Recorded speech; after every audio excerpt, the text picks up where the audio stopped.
अस्सलाम वालेकुम जी। कैसे हैं आप सारे लोग? खैरियत से हैं? आपको क्लास का कोई स्ट्रेस तो फील नहीं हो रहा? ठीक है, एसी चल रहा है, बेहतरीन है। तो आप लोगों की पहले कोई ऐसी क्लास हुई है या नहीं हुई? ऐसी कोई क्लास नहीं हुई आपकी? लेकिन सर मुझे बता रहे थे कि आप लोगों का सेशन तो काफ़ी टाइम से चल रहा है। कब से चल रहा है भला? ग्रामर आप पढ़ रहे हैं? किससे पढ़ रहे हैं? किससे? मैम अलीजा हैं। ठीक है, और उसके अलावा और क्या पढ़ रहे हैं? ठीक है। और एमपीटी की तैयारी कर रहे हैं? अच्छा।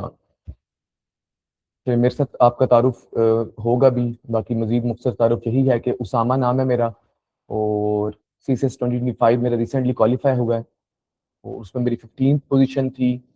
और I have been allocated to Pakistan administrative services. उसके अलावा I have been teaching for last 2 years basically. उसमें मैं पहले एलसीए में भी पढ़ाता रहा हूँ, ऑनलाइन भी पढ़ाता रहा हूँ। तो पढ़ाने का भी कुछ एक्सपीरियंस मौजूद है। डिग्री मेरी एलएलबी ऑनर्स की है। उसके साथ एमए पॉलिटिकल साइंस और एमए पंजाबी की मैंने डिग्रीज भी की हुई हैं। ठीक है। तो यही मेरे ब्रीफ से क्रेडेंशियल्स हैं। हाँ, फिर ऐसे पर्टिकुलरली, तो ऐसे के हवाले से यही है कि ऐसे में जो है वो अल्लाह ताला ने करम का मामला किया कि आई हैव गॉट 50 marks इन ऐसे। लेकिन आपने जो ऐसे में टारगेट करना है वो 40 नंबरों का करना है। ठीक है, फिर का 40वां में अगर आप आ जाएंगे तो आप सुख पा जाएंगे। ठीक है, ऐसे में 40 मार्क्स है मोर देन इनफ। क्योंकि 40 ही नहीं आते। 98% जो हमारे पास रिजल्ट है ऐसे का, वो फेलियर में है। यानी कि उसमें 40 मार्क्स का बैरियर ही क्रॉस नहीं हो रहा होता। ये बात पता है ना आप सारों को? तो हमने इनिशियली 40 को टारगेट करना है कि हम 40 मार्क्स लें, हम ऐसे का सब्जेक्ट पास करें। ठीक है। और उसके बाद I assure every one of you, आप में से जिन बच्चों का भी अच्छा पोटेंशियल होगा, ठीक है, तो I will guide them personally कि अच्छा 40 से आगे कैसे लेके जाया जा सकता है। ठीक है। 40 हमारा बेंच मार्क है बहरहाल, कि जो मैं ये चाहूंगा कि आप सारे लोग अचीव करें, कि आप सारे लोगों का ऐसे पास लाजमी हुआ हुआ हो। ठीक है, मेरी बात समझ रहे हैं? उसके अलावा ना आगे ऑब्वियसली जो है ना वो सेशन चलता रहेगा। मैं मेरा ये मामला नहीं होगा कि मैं कोई बड़ा आपको एक स्ट्रिक्ट क्लास एनवायरनमेंट दूं और जो है वो बहुत ज़्यादा जो है ना वो फॉर्मल चीज़ें रखूं, ओवरली फॉर्मल रखूं। मेरी कोशिश यही रहेगी कि हम एक इंटरेक्टिव इन्वायरमेंट में, एक बड़े जो है ना वो कंफर्टेबल इन्वायरमेंट में चीज़ों को सीखें। इधर से भी वो बड़ी इंपॉर्टेंट बात है। मेरी जो कोशिश है, और इस पूरे सेशन के दौरान जो मेरी कोशिश रहेगी, वो ये बिल्कुल भी नहीं है कि मैं आपको ऐसे पढ़ाऊं। मैं आपको ऐसे नहीं पढ़ाऊंगा। मेरी कोशिश ये होगी कि मैं आपको ऐसे सिखाऊं। ऐसे पढ़ना नहीं होता, ऐसे सीखना होता है। ठीक है, कैसे किस तरह लिखा जाए। ऐसे एक टेक्निक का नाम है। ठीक है, एक सब्जेक्ट का नाम नहीं है। Pakistan affairs, current affairs, political science, ये सारे सब्जेक्ट्स हैं। ये आपके लिए पढ़ना बड़े जरूरी हैं।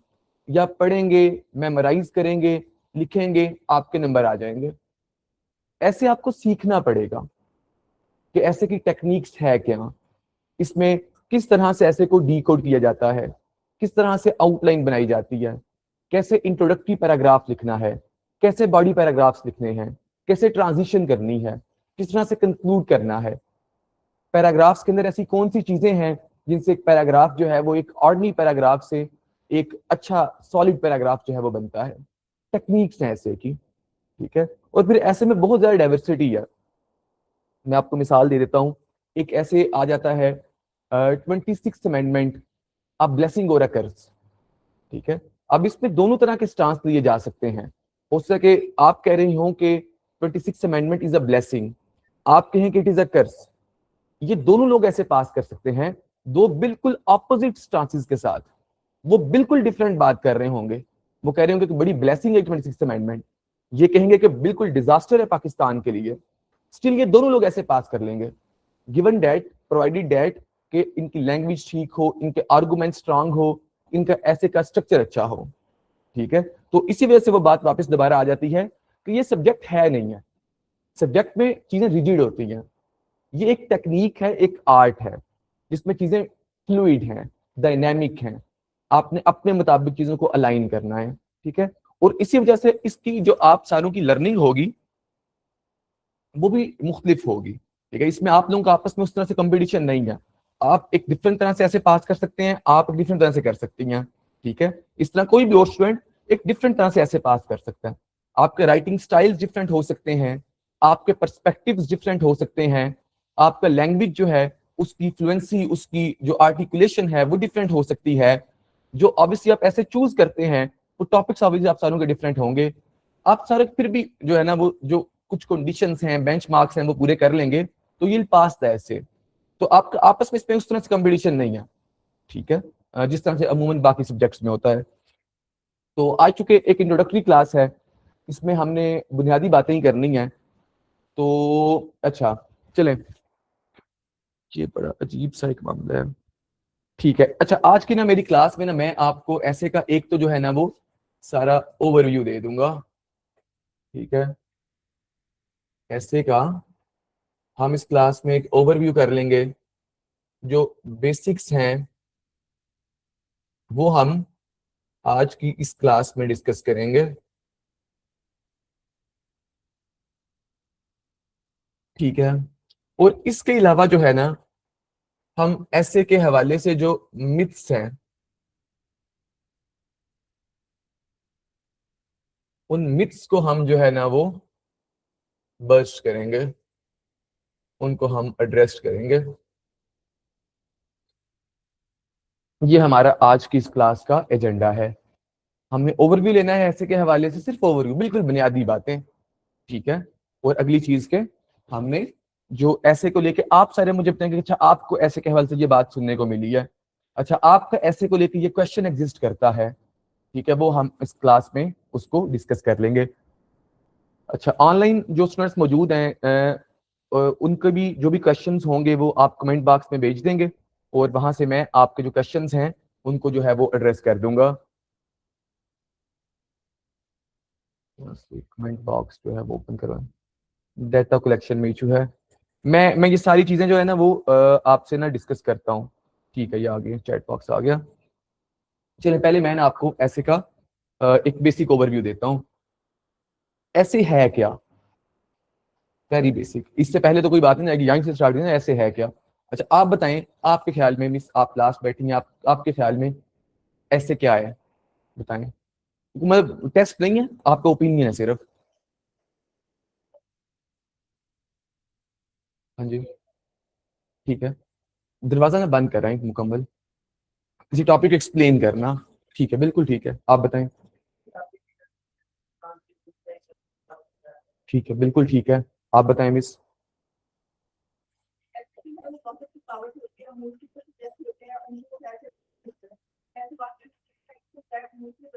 ऐसे होता क्या है,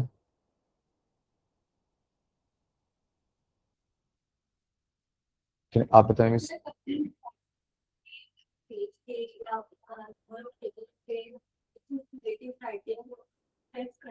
बिल्कुल, वेरी नाइस। हाँ जी मिस, आप कुछ कहना चाहते हैं? हाँ जी,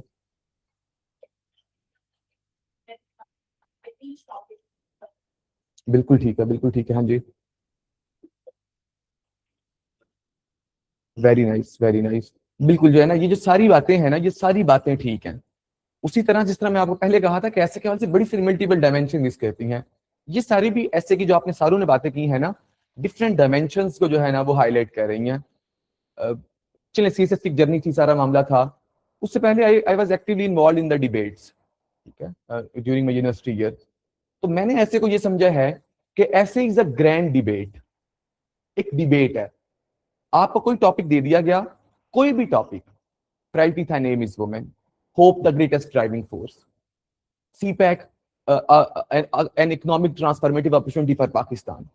कोई भी आपको टॉपिक दे दिया गया, अब आपने उस पर डिबेट करनी है, आपने उस पर बहस करनी है। ठीक है, और वो आपका ऐसे होगा। समझ रहे हैं कि essay is a grand debate.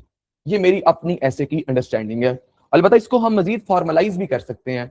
Formalise कर सकते हैं कि essay is a structured, organised and relevant piece of writing.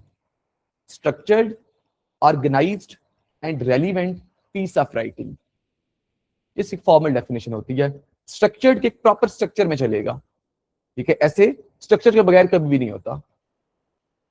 Organised होगा कि जो थॉट्स हैं वो एक बड़े डिसेंट वे में प्रेजेंट किए जाएंगे, ठीक है, और रेलिवेंट होगा कि जो बात पूछी गई है उसी का जवाब दिया जाएगा, उसके अलावा कोई बात नहीं की जाएगी। मेरी बात समझ रहे हैं आप लोग? आपको कहीं भी कोई इशू आएगा तो आपने हैंड रेस कर दिया, मैं आपको क्वेश्चन ले लूंगा। जो है ना वो अगेन हमने क्लास का एनवायरनमेंट बड़ा लर्निंग वाला रखना है, कोई वो स्ट्रिक्टनेस वाला मामला बिल्कुल नहीं है। कि जो है ना वो पैराग्राफ किस तरह लिखा जाता है, इस तरह आगे क्लासेस में मैं आपको एक्सप्लेन करूंगा फर्दर भी, कि जो ऐसे का पैराग्राफ होता है ना, उसका पहला सेंटेंस हमेशा टॉपिक सेंटेंस होता है, पहला सेंटेंस कभी भी एग्जाम्पल नहीं हो सकता। ये स्ट्रक्चर है। ऐसे जब स्टार्ट होगा ना तो पहले आउटलाइन से स्टार्ट होगा, आउटलाइन की पहली हेडिंग हमेशा इंट्रोडक्शन होगी, पहली हेडिंग कुछ और नहीं हो सकती, आखिरी हेडिंग हमेशा कंक्लूजन होगी, कुछ और नहीं होती। ये कैसे का स्ट्रक्चर है, और ये स्ट्रक्चर अगर ब्रेक हो जाए तो ऐसे ब्रेक हो जाता है, ऐसे पास नहीं होता, ठीक है। तो एक स्ट्रक्चर्ड पीस ऑफ राइटिंग है, इसका अपना एक मखसूस स्ट्रक्चर है। इस वजह से मैं ये भी बात कहता भी हूँ, मानता भी हूँ, समझता हूँ कि सीएसएस के जो बाकी तमाम सब्जेक्ट्स हैं ना वो ऑन वंस ओन कवर किए जा सकते हैं, लेकिन ऐसे के लिए आपको गाइडेंस चाहिए ही होती है, क्योंकि ऐसे सीएसएस के ऐसे का अपना एक मखसूस अंदाज है, एक बड़ा स्पेसिफिक जो है ना इसका स्टाइल है, जो कि सीखना पड़ता है, उसके बगैर वो आ नहीं सकता, ठीक है। ये मैंने जो है ना वो ऐसे की आपको वो दो डेफिनेशन देंगे, एक और चले मैं आपको ऐसे की जो है ना वो एक और डेफिनेशन बताता हूँ। एक टीचर थे, अल्लाह ताला उनके दर्जात बुलंद करे, बड़े अच्छे टीचर थे, बड़े मशहूर टीचर थे, रजी आबदी साहब। अब उनका रिसेंटली इंतकाल हो गया। काफी अरसे तक रजी आबदी साहब सीसीएस के पेपर चेकर भी रहे हैं ऐसे के ही, और पेपर सेटर भी रहे हैं। वो पेपर एवेल्युएट भी करते रहे हैं, और उन्होंने बहुत सालों तक सीसीएस का जो ऐसे का पेपर है वो डिजाइन भी किया है। और रजी आबदी साहब ये कहते हैं कि ऐसे से मुराद ये है कि अपनी बात सादा और आसान अल्फाज में किसी आम आदमी को समझा देना। ये एग्जैक्ट उनके अल्फाज हैं कि अपनी बात सादा और आसान अल्फाज में, आम फहम अंदाज में किसी आम आदमी को समझा देना। अब ये जो डेफिनेशन है इससे आप अपने माइंड में जरा एवेल्युएट करें कि ऐसे हर कितना ही मुश्किल होगा। क्या आप में से जो है ना वो कौन सा बंदा है जो किसी आम बंदे को अपनी बात नहीं समझा सकता? आप सारे लोग ग्रेजुएशन करके आए हैं, आपने पढ़ा है, ओवर द ईयर्स आपने जो है ना वो नॉलेज गैदर किया है, सारा कुछ है, तो आपको अपनी बात समझानी सिर्फ आनी चाहिए। हाँ, बस ऐसे में क्योंकि एक पेपर का डायनामिक है, तो वो जो बात समझानी है ना उसको एक जरा फॉर्मल शेप दे देनी है, एक उसको स्पेसिफिक जो है ना वो मैनर दे देना है, और वो हमारा ये स्पेसिफिकली सीसेस कैसे बन जाएगा, ठीक है। अच्छा, ये हो गई जी ऐसे के हवाले से कुछ बुनियादी बातें। ऐसे है क्या? अब ऐसे की टाइप्स में बात कर लेता हूं।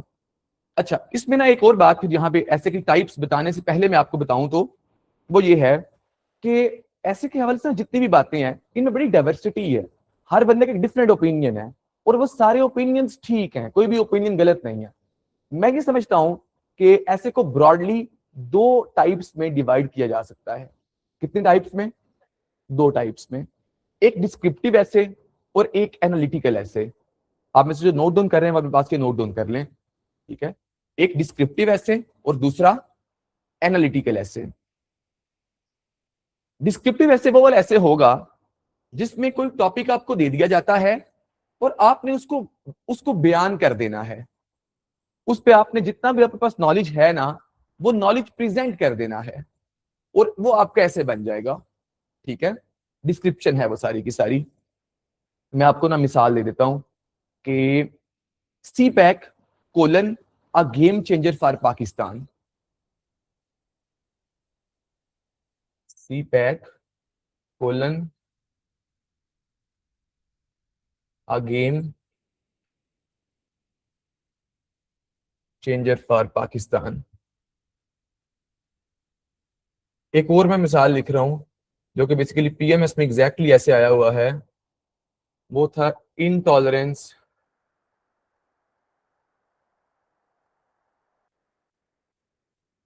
Causes and solutions.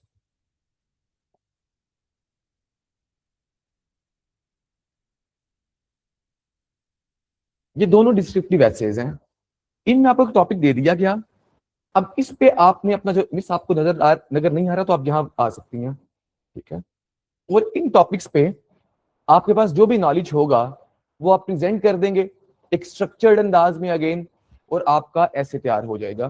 जैसे अगर सी पैक पे ऐसे आ गया है ना, तो अगर आपको सी पैक पे नॉलेज नहीं है तो आप वो ऐसे अटेम्प्ट नहीं कर सकते। 2025 में 24 में ऐसे आया था ब्रिक्स के हवाले से। ब्रिक्स का शायद आपको आइडिया हो, आपने पाकिस्तान अफेयर्स पढ़ा है।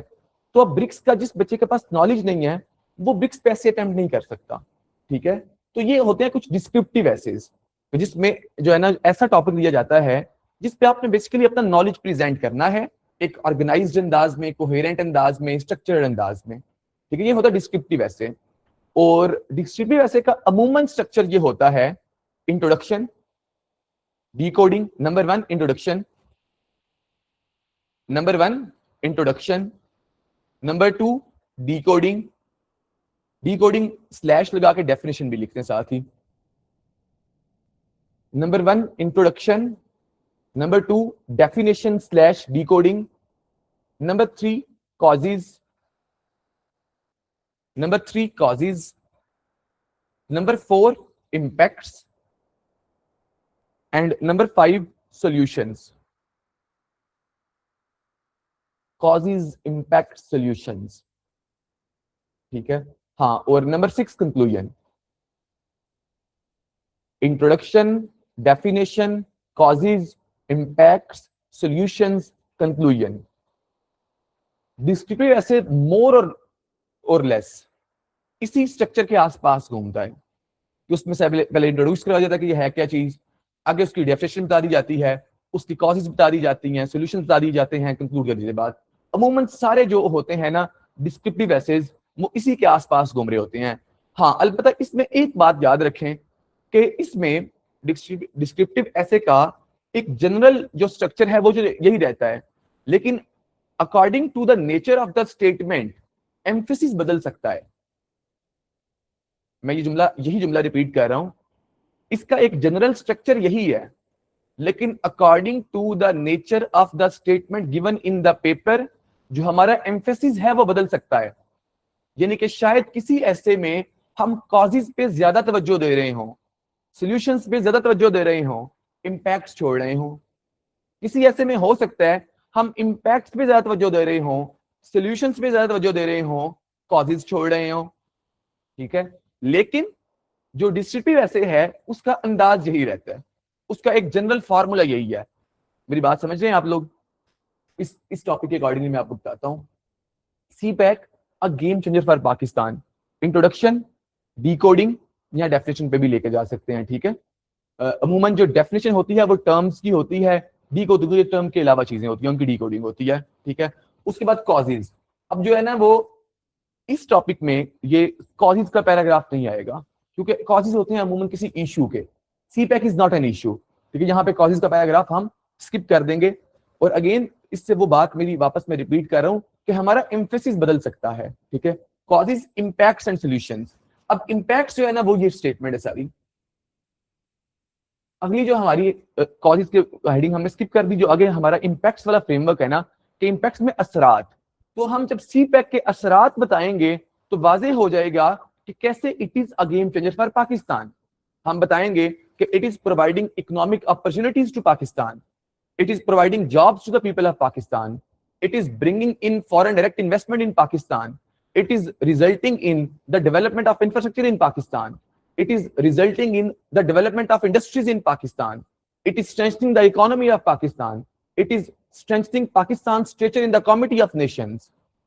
ये सारे हमारे पॉइंट्स आ जाएंगे, और यही जो सारे पॉइंट्स हैं ये इम्पैक्ट्स के पॉइंट्स है बेसिकली, उसके पाकिस्तान पे असरात क्या हो रहे हैं, और उन असरात का निचोड़ ये है कि CPEC becomes a game changer for Pakistan. बात समझ रहे हैं, ठीक है। और आगे जो है ना सॉल्यूशंस, इसमें भी फिर एक जो है ना वो बड़ी इंपॉर्टेंट बात कि ऐसा भी होता है, अब जैसे मैंने आपको पहले स्ट्रक्चर लगाया ना उसमें पॉइंट ये मिस हो गया बेसिकली कि बास एसेज में हमें हर्डल्स बतानी पड़ती हैं और फिर हम सॉल्यूशंस पे आते हैं। बास मौके पे हम हर्डल स्किप भी कर सकते हैं, जिस तरह इन टॉलरेंस वाले ऐसे है ना, इसमें ना हर्डल्स की इतनी जरूरत नहीं है।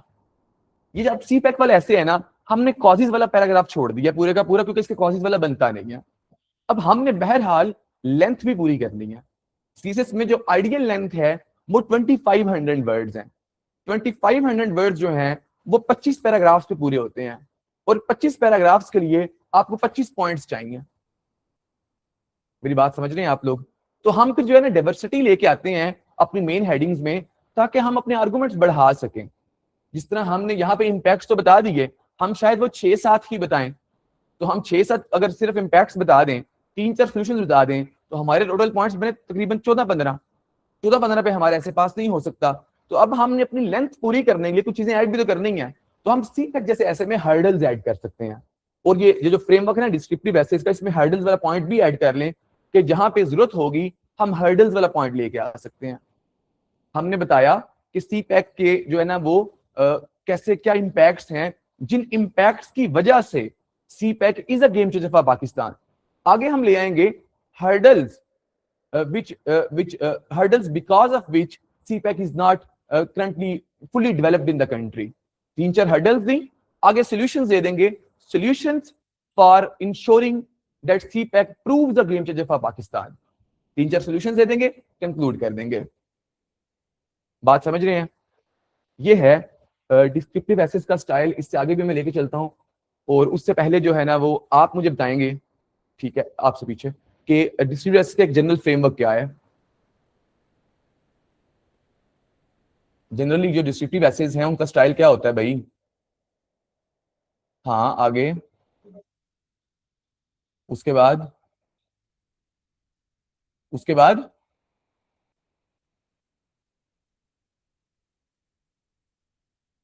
आप सुन रहे थे भाई? सुन रहे थे मेरी बात? आप जैसे आप बता दें।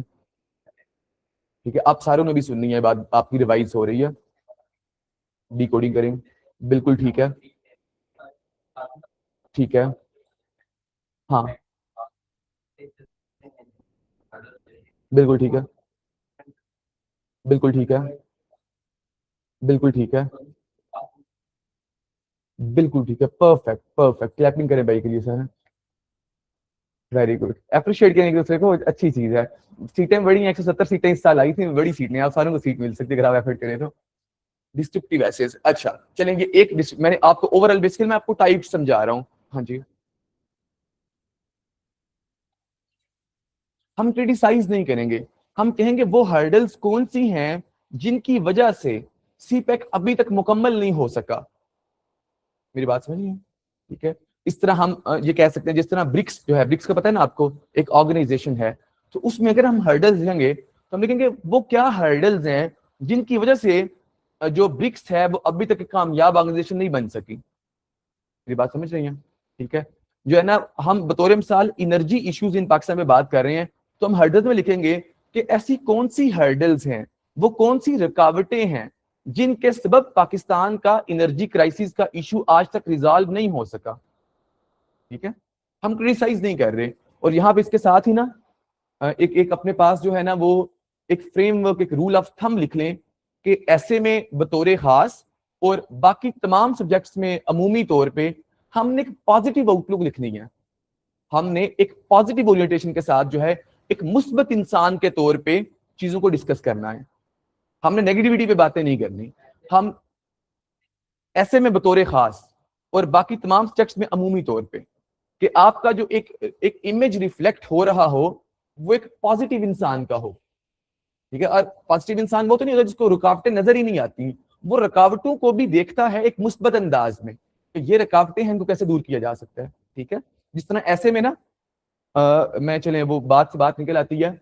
मेरा एक essay during my written preparation fail इस वजह से किया मैम फातिमा बतूल ने कि मैंने उसमें आर्मी को क्रिटिसाइज किया हुआ था। ठीक है, तो आर्मी को उन्होंने ऐसे फेल कर दिया मेरा इस बात पे कि हमने एक बड़ी पॉजिटिव आउटलुक लिखनी है, एक मेच्योर आउटलुक हमने देनी है। ठीक है, चले यहां से मैं आपसे एक और पर्सनल इंसाइट शेयर कर लेता हूं। हम तैयारी कर रहे होते हैं ना, हमें हमें ये लगता है कि ये बात बड़ी अहम है वैसे, हमें ये लगता है कि हम सिर्फ कुछ सब्जेक्ट्स पढ़ रहे हैं, कुछ चीजें याद कर रहे हैं, और हम वो याद कर लेंगे, पेपर में जाके प्रेजेंट कराएंगे, और जो है ना दिस वुड बी और CSS अटेम्प्ट, और इसके बाद जो है ना वो हमें कोई भी गवर्नमेंट जो है ना कहीं ऑफिस तरफ अपॉइंट कर देगी। यही यही अंडरस्टैंडिंग है ना। मेरी अंडरस्टैंडिंग थोड़ी सी डिफरेंट है इस चीज को लेके। मुझे ये लगता है कि CSS जो है ना वो बेसिकली आपके नॉलेज का टेस्ट नहीं होता, मुझे ये लगता है, मेरा पर्सनल ओपिनियन है। मेरा ये ख्याल है कि सीसीएस आपकी पर्सनैलिटी का टेस्ट होता है, और जो हम रिटर्न की तैयारी कर रहे होते हैं ना, वो भी बेसिकली पर्सनैलिटी को टेस्ट करने की एक टेक्निक है। असल मकसद ये नहीं है कि आप क्या लिख रहे हैं और कैसे लिख रहे हैं वगैरह वगैरह। जो असल फ्रेमवर्क है ना, वो ये है कि इंसान मेहनती है या नहीं। सिर्फ और सिर्फ एक मेहनती इंसान जो है ना, वो 12 सब्जेक्ट अच्छे कवर कर सकता है। जो बंदा मेहनत नहीं कर सकता, वो नहीं कर सकता। ठीक है, तो असल में वो ये चेक नहीं कर रहे कि आप 12 सब्जेक्ट तैयार कर रहे हैं या नहीं कर रहे। वो असल में ये एवेल्युएट कर रहे हैं कि are you a hard working person, are you a dedicated person, are you a passionate person, are you a sincere person, are you a passionate person. ये चीजें चेक हो रही होती हैं, और इन चीजों को चेक करने का एक तरीकाकार ये है कि 12 सब्जेक्ट्स हैं, उनका सिलेबस है, वो तैयार करना है, आपने जाकर पेपर्स देने हैं। इन सारी चीजों, ये सारी टेक्निक्स के जरिए से वो डेवलप हो रहा होता है। मेरी बात समझ रहे हैं? चलिए, और ये इनटॉलरेंस वाले ऐसे है, इसको भी मैं आपके सामने डिकोड कर लेता हूँ कि इनटॉलरेंस वाले ऐसे में ना, हमने जो है ना इंट्रोडक्शन दिया, हमने जो है ना डिकोडिंग दे दी। इस ऐसे में हम डिफाइन भी कर सकते हैं कि इनटॉलरेंस क्या है। ठीक है, उसके बाद हम कॉजेज ऑफ इनटॉलरेंस दे देंगे। ठीक है, इसमें हमने कुछ कॉजेज दे दी, उसके बाद जो है ना हम इसके सोल्यूशन दे देंगे, उसके बाद हम इसको कंक्लूड कर देंगे। इसमें हर्डल जरूरी नहीं है, हाँ इसमें इम्पैक्ट दिए जा सकते हैं। अब यहाँ पे ना, ये जो मैंने आपको बात की थी कि हमारा एम्फेसिस डिफरेंट हो सकता है। अब यहाँ पे उसने इम्पैक्ट पूछे नहीं है, अगर आप स्किप कर देंगे तब इट इज कंप्लीटली फाइन, और अगर आप स्किप नहीं करेंगे, आप दरमियान में 2 3 4 जो है ना वो इम्पैक्ट्स ऑफ इंटॉलरेंस लिख देंगे। मसलन वो इम्पैक्ट्स क्या है? That the society is becoming radicalised intolerance की वजह से, hate is prevailing in the society, conflicts are prevailing in the society. ये है इंटॉलरेंस के इफेक्ट्स, इम्पैक्ट्स, वो हम बयान कर देंगे, you are good to go, कोई मसला नहीं। लेकिन हमारे जो इम्पैक्ट्स हैं वो हमारा मेजर एम्फेसिस नहीं होंगे। हमारा जो मेजर एम्फेसिस होगा वो कॉजेस पे होगा और सॉल्यूशंस पे होगा, हम कंक्लूड कर देंगे। ये है जी सारा एक डिस्क्रिप्टिव ऐसे। बात समझ रहे हैं आप सारे लोग? आप ना ऐसा करें, यहां सामने आ जाएं, मेरी बात समझ रहे हैं आप सारे लोग? चलें, ये हो गई जी डिस्क्रिप्टिव एसेज। उसके बाद जो है ना, जो एक दूसरी टाइप एसेज की, वो है जी एनालिटिकल एसेज।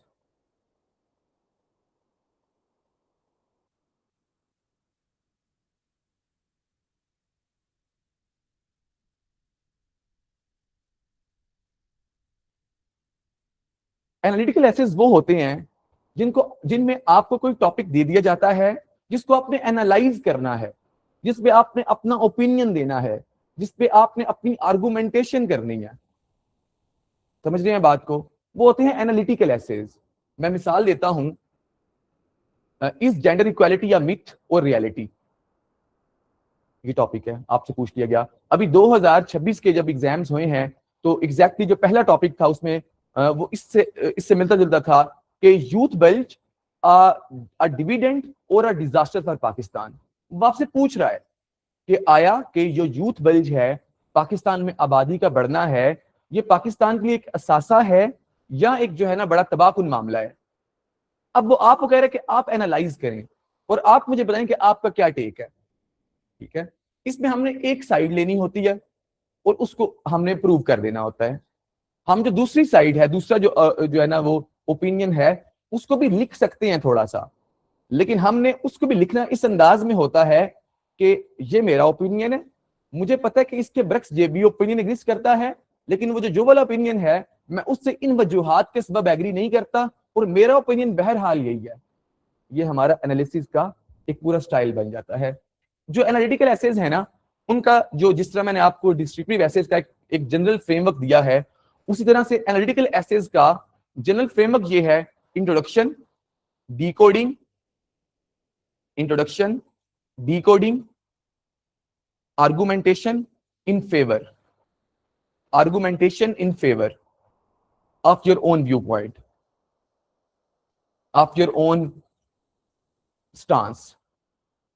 इंट्रोडक्शन दे दिया, डिकोडिंग दे दी, आर्गुमेंटेशन की in favour of your own stance, जो आपने स्टांस लिया है उसको जो है वो आपने उसके हक में आर्गुमेंट्स दे दिए। ठीक है, उसके बाद अगला इसका वो होगा main header, arguments which highlight the opposite stance.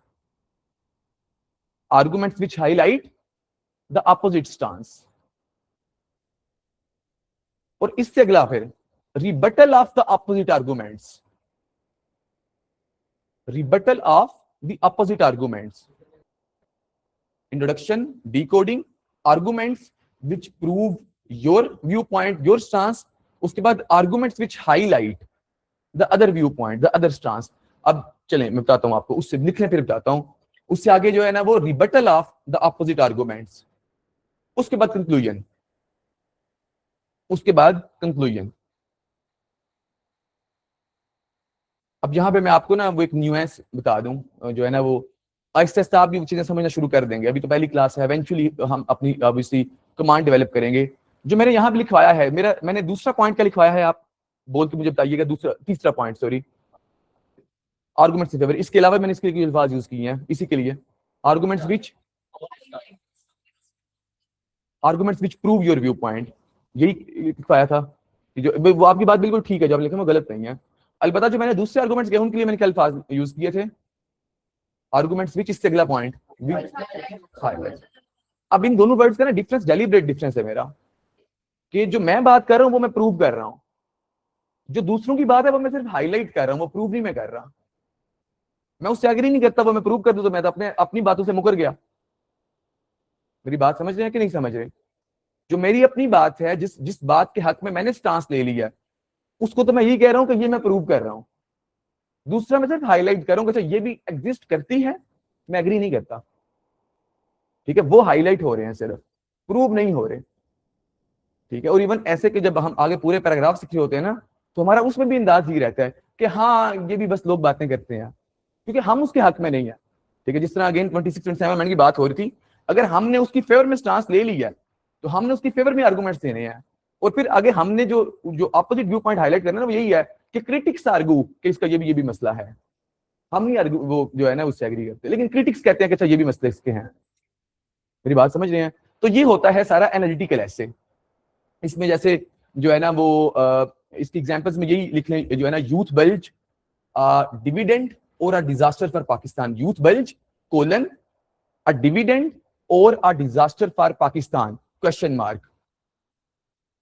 Youth bulge, YOUTH youth, ठीक है, चलिए लिखें फिर youth bulge, dividend or a disaster for Pakistan.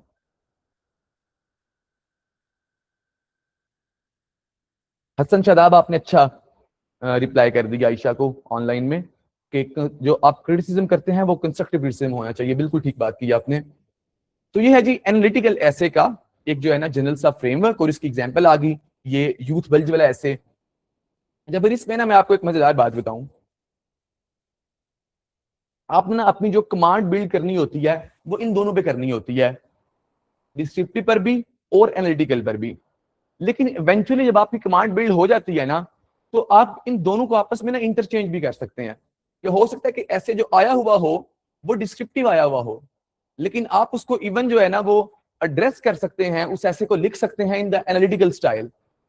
ठीक है, और अगर एनालिटिकल आया हुआ हो तो इवन उस एनालिटिकल ऐसे को आप जो है ना वो डिस्क्रिप्टिव स्टाइल में भी लेके आ सकते हैं।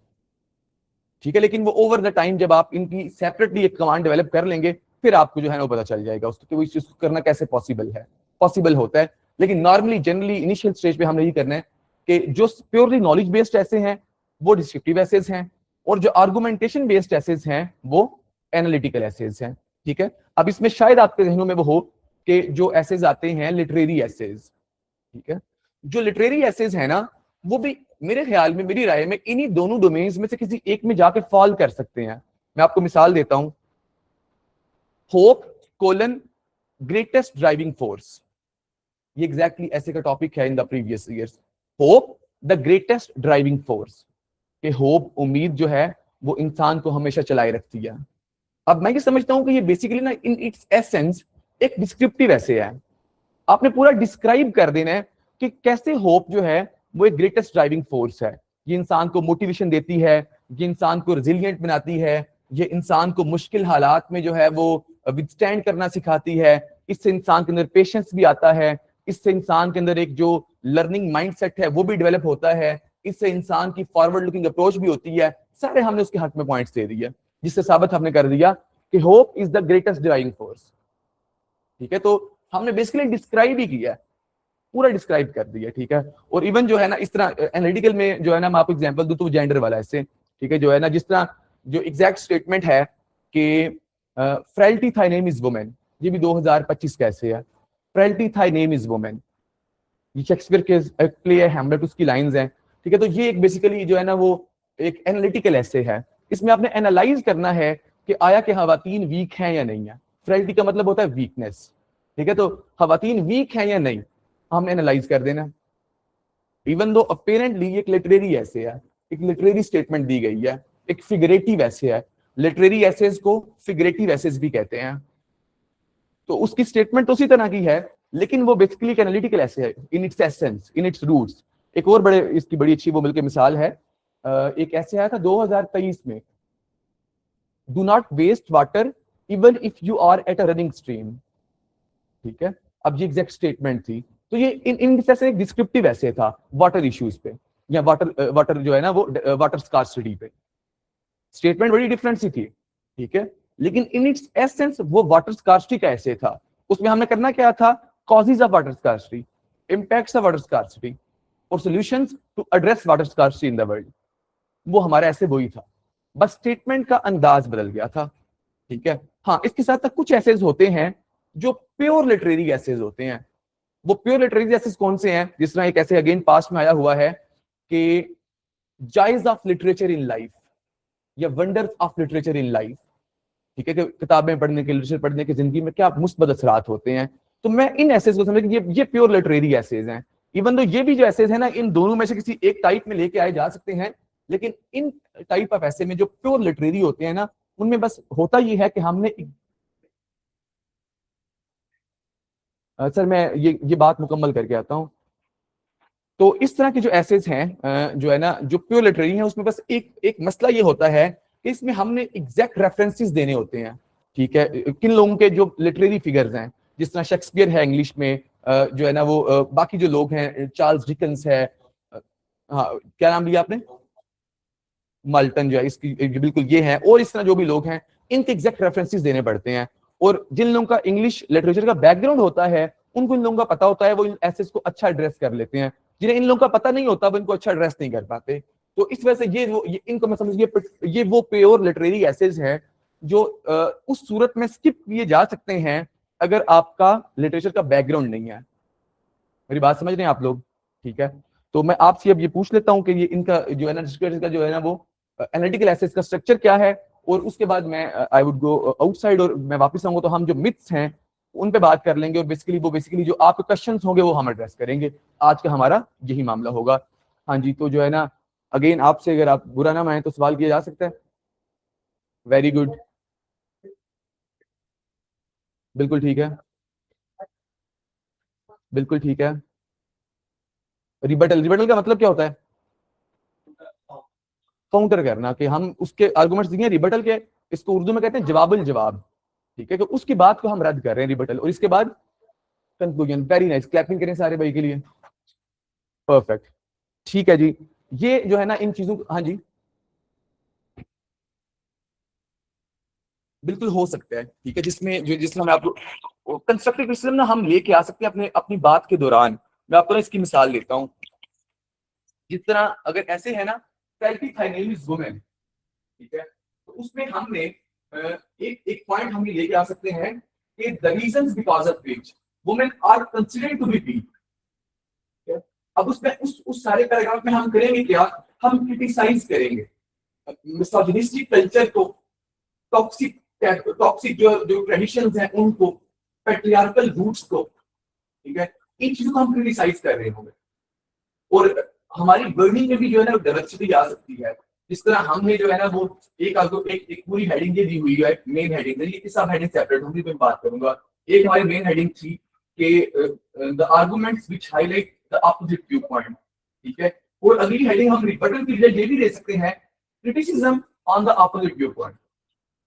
तो हमारे जो अल्फाज हैं वो मुख्तलिफ हो सकते हैं, और इसी वजह से मैं अभी वाला जो एक ब्रेक से पहले जो अपनी बात है उसी बात पे खत्म कर रहा हूँ कि ऐसे को लिखने के डिफरेंट तरीके हो सकते हैं, और वो सारे तरीके ठीक हैं।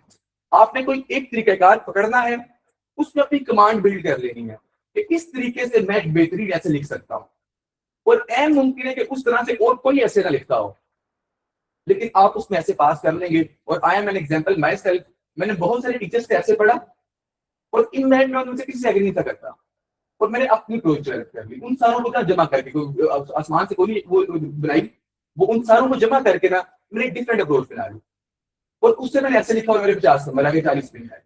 तो आपकी अपनी अंडरस्टैंडिंग है, उसमें आपकी मास्टरी है, वो आप लिख लेंगे पेपर में, यू एस दैट से। ठीक है, अभी हमारी ब्रेक है, 2 से अभी सीधा ही मिनट लग जाएंगे, 2 मिनट तो बस कहने के होते हैं, और उसके बाद जब वापस आऊंगा तो आप अपने जहनों में सोच लें कि आज तक आपके जहन में ऐसे को लेकर कौन से सवाल आए हैं, अभी आपके जहन में कौन से सवाल है, आपने कौन सी बात ऐसे के हवाले से सुनी है कि चल इस ऐसे के भी मामला होता है, नोट डाउन कर लें, मैं वापस आता हूँ तो हम उन पे बात करते हैं, उनको एड्रेस करते हैं, and then we will call it a day. Alright.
बस ठीक है, वो माइक लगा ना।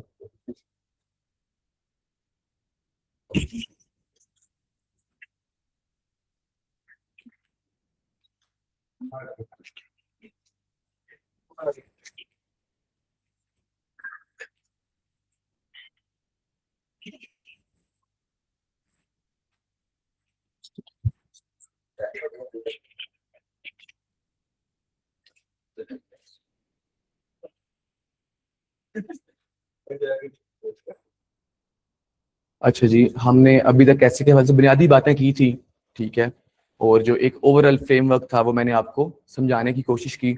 अब हम आगे बढ़ते हैं और अब हम बात करेंगे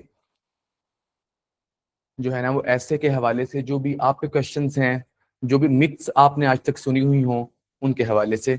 तो जो ऑनलाइन स्टूडेंट्स हैं वो भी कमेंट बॉक्स में जो है ना वो लिख लें अपने जो है ना जो भी क्वेश्चंस हैं वो आप लिखेंगे, मैं उनको एड्रेस कर दूंगा। और यहाँ पे भी जो स्टूडेंट्स मौजूद हैं, तो स्टार्टिंग फ्रॉम यू, आप बताएं जी क्या सुना है।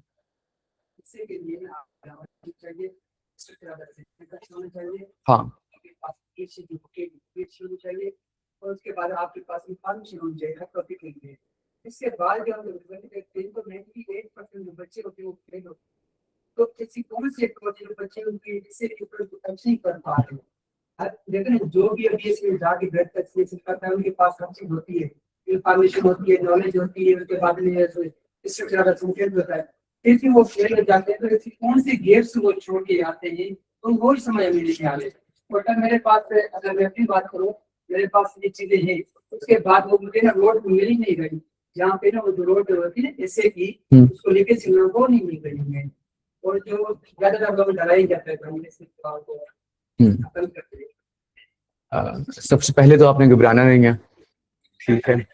और बाकी ये है कि जो आपने पहली बात की थी ना वो बड़ी इंपॉर्टेंट बात थी कि ऐसे के लिए आपकी ग्रामर नहीं, ग्रामर ठीक होनी चाहिए, ग्रामर के लिए एरर नहीं होना चाहिए, स्पेलिंग्स के एरर नहीं होने चाहिए, आपके पास नॉलेज होना चाहिए, कि वो बुनियादी प्री रेक्विजिट्स हैं जिनके बगैर बहरहाल ऐसे नहीं हो सकता। आप सारों को भी मैं ऑनेस्टी से बता रहा हूँ कि अगर आपकी ग्रामर ठीक नहीं है, आप ग्रामेटिकल एरर्स करते हैं, आपके स्पेलिंग्स के एरर्स आ जाते हैं, आपके सेंटेंस स्ट्रक्चर का मसला है, या आपकी जो नॉलेज बेस है it is not good enough, तो ऐसे मुश्किल हो जाएगा, इसमें कोई शक नहीं। और जो आपने कहा कि मतलब ये इश्यूज हैं, इसके बावजूद ऐसे फेल होता है, वो इसी वजह से होता है क्योंकि ये चीजें पूरी नहीं की जाती, ये प्री रेक्विजिट्स पूरे नहीं होते, ठीक है। ये जो है ना वो मेजर रीजन है कि बच्चों को पता है ये सारी बातें, लेकिन पता होने के बावजूद इनको इंश्योर करना, ये एक मसला है। मैं आपको ना एक क्राइटेरिया है बड़ा सख्त क्राइटेरिया, लेकिन आपको उसको पॉजिटिवली देखना है। मैं खुद अपने लिए कोशिश करता था कि ये क्राइटेरिया कैसे लिखूं अपना। एक जो फ्लॉलेस ऐसे होगा ना, जिसमें कोई गलती नहीं होगी, उस पे आपको ऐसे में 40 नंबर मिलेंगे। ऐसे में जो टोटल मार्क्स है ना वो 100 नहीं है, वो 40 है। आप फ्लॉलेस ऐसे लिख के आएंगे जिसमें कोई स्पेलिंग एरर नहीं, कोई ग्रामेटिकल एरर नहीं, कोई नॉलेज गैप नहीं, तो आपको 40 नंबर दे के वो पास कर देगा, 98% बच्चों से ज्यादा आगे ले आएगा, ठीक है। अभी बाहर एक मेरे दोस्त मौजूद हैं, he got 500 oh sorry 700 and something marks in CHS, लेकिन ऐसे उनका ड्रॉप था। मैं एक और स्टूडेंट को जानता हूँ 721 मार्क्स से गालिब उनके रिटर्न में विदाउट ऐसे ऐसे ड्रॉप था। ऐसे में आप एक गलती करेंगे तो आपके 39 मार्क्स आएंगे। दो गलतियां कर दी, बड़ी छोटी सी गलतियां, कि आपने स्पेलिंग एरर्स कर दी है, आपने ग्रामेटिकल एरर्स कर दी है, आपका सेंटेंस स्ट्रक्चर गलत हो गया, दो गलतियां हो गई 38, तीन गलतियां हो गई 37। अपनी प्रैक्टिस के दौरान, अभी ऑब्वियसली काफी सारा टाइम है, आपने क्राइटेरिया ये रखना है कि मैंने ऐसे फ्लॉलेस प्रोड्यूस करना है। बहुत हाई कैलिबर का मैं नहीं कहता कि आप बड़ी कोई एक्स्ट्राऑर्डिनरी वोकैबुलरी लेके आए, simple and correct English use करें, सिंपल एंड करेक्ट इंग्लिश, गलती नहीं होनी चाहिए, ये प्री रेक्विजिट है। जो 98% फेल होते हैं ना, उनमें से 70% तो इसी बात पे फेल हो जाते हैं, क्योंकि इंग्लिश ठीक ही नहीं होती, ग्रामेटिकल एरर्स आ जाते हैं, फिर आगे बाकी मसले आ जाते हैं कि डीकोडिंग गलत हो जाती है। ठीक है, एग्जामिनर कुछ और पूछ रहा होता है, वो कुछ और कह रहते हैं, उसमें चल मैं एग्जाम्पल देता हूँ, बात लंबी होती जा रही है लेकिन एग्जाम्पल दे देता हूँ। पीएमएस 2026 अभी रिसेंट पेपर हुए हैं, ऐसे आया strategies for post flood rehabilitation in Pakistan. ठीक है, उसमें एक बच्चा ऐसे लिख के आ रहा है, वो 10 पॉइंट्स लिख के आ रहा है कॉजेज फॉर फ्लड्स इन पाकिस्तान पे, तो वो ऐसे फेल कर रहा है। उसने ये नहीं पूछा था कि मुझे कॉजेज बताओ, कॉजेज पे आप एक पैराग्राफ दे आए तो इट इज एक्सेप्टेबल। आप कॉजेज पे 10 पॉइंट्स दे आए, ठीक है, या 4 5 7 पैराग्राफ दे आए, इट इज नॉट एक्सेप्टेबल, अब रेलिवेंट रहे ही नहीं। उसने strategies for post flood rehabilitation in Pakistan पूछी थी, उसने कॉजेज, हर्डल्स, चैलेंजेस ये तो पूछा ही नहीं था। ये है जो है ना कि डी कोडिंग गलत कर दिया आपने। ठीक है, और फिर ये डी कोडिंग वाला मसला ना, इस तरह के एसेज में जो लिटरेरी एसेज होते हैं, फिगरेटिव एसेज में बड़ा हो जाता है। जिस तरह जो है ना वो ऐसे जो है वो बतौर मिसाल जो है वो कौन सी स्टेटमेंट जो है ना वो इस पे आ गया कि mind has its own place, it can make a hell out of a heaven and heaven out of a hello, John medal की स्टेटमेंट है। अब इसको आप और तरह इंटरप्रेट कर रहे होंगे, मैं और तरह कर रहा हूँ, मैं अगर एग्जाम दूं, मैं आपकी इंटरप्रिटेशन से एग्री नहीं करता, मैं आपको फेल कर दूंगा। ठीक है, तो ये डी कोडिंग का मसला होता है, तो इस तरह इन इश्यूज में बच्चे फेल होते हैं। ठीक है, हम इंशाल्लाह अपने सेशन के दौरान जो है ना वो इंश्योर करेंगे कि जो तमाम की एरियाज हैं उनको एड्रेस करें, और उसके बाद ये भी चले बड़ी इंपॉर्टेंट बात है करनी कि इस जो है ना वो अपने सेशन के दौरान I be very sincere with you कि आपको ऐसे लिखना सिखा दूं, लेकिन सेशन खत्म हो जाएगा, आपके ऐसे की जर्नी खत्म नहीं होगी, ऐसे आपके पेपर तक चलता रहेगा, और आप तब तक चलाएंगे तो आप कैसे पास होगा। आप इन 2 माह में जिनमें मैं आपको ऐसे सिखा रहा हूँ, बेस्ट एफर्ट भी दे लें और बेहतरीन सीख भी लें, उसके बाद काम करना छोड़ देंगे, एसेज लिखना और उनको एवेल्यूएट करवाना छोड़ देंगे, तो you will not be able to make it in essay. ठीक है, तो यही आपकी बात का मेरे ख्याल जवाब भी था। मिस आपका कोई क्वेश्चन है? Same question? ठीक है, मिस आपका कोई क्वेश्चन हो? हाँ जी।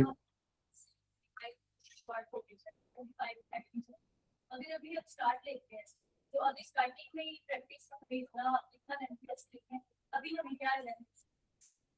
अभी इस तरह से होगा कि हम ऐसे को अपनी, अब चूंकि अभी तो आपके पास एडवांटेज है ना कि आप एक जो है ना स्ट्रक्चर्ड प्रोग्राम का हिस्सा हैं, तो आप अभी ना क्लासेस के साथ साथ चीजें लेके चलें। ठीक है, मैं आज भी आपको चले, आपकी बात से ही मुझे ख्याल आ गया कि एक जो है ना वो एक असाइनमेंट दे देता हूँ, तो जो है ना आप काम जो क्लासेस के साथ होगा ना अभी वही करें। ठीक है, और उसमें ग्रेजुअली चीजों को बिल्ड करेंगे, एकदम से पहले दिन ही आपने ना वो 25 वर्ड्स लिखने, परेशान नहीं होना आपने। ठीक है, अच्छा आप में से जो है ना मैं साथ साथ इनको ले लेता हूँ, ऑनलाइन वाले बच्चों को भी। ठीक है, और साथ साथ जो है ना क्वेश्चन भी लेता हूँ। तो यहाँ पे जो है ना अब एक क्वेश्चन बतौर मिसाल अनिका का है कि सर ऐसे को किस तरह स्टार्ट किया करें हम। तो अनिका, ऐसे को स्टार्ट करने का भी स्टार्ट आउटलाइन से ऑब्वियसली करना है, आपने पहले आउटलाइन बनानी है, उसके बाद इंट्रोडक्शन पे जाना है। तो हम सेशन में इन सारे सेगमेंट्स को 1 बाय 1 डिस्कस करेंगे कि जो है ना वो आउटलाइन कैसे बनानी है, इंट्रोडक्शन किस तरह से लिखना है। और इवन जब मैं आपको इंट्रोडक्शन सिखाऊंगा ना, तो मैं आपको ये नहीं कहूंगा कि अच्छा ये एक अप्रोच है जिसको मैं फॉलो करता हूँ, ये अप्रोच से कर लो। मैं यही इंश्योर करूंगा कि मैं आपको ना जो डिफरेंट अप्रोचेस है वो बता दूं, फिर आप में से जो बच्चा जिस अप्रोच के साथ ज्यादा कंफर्टेबल है वो उस अप्रोच के साथ लिख ले, ऐसे मुझे कोई मसला नहीं।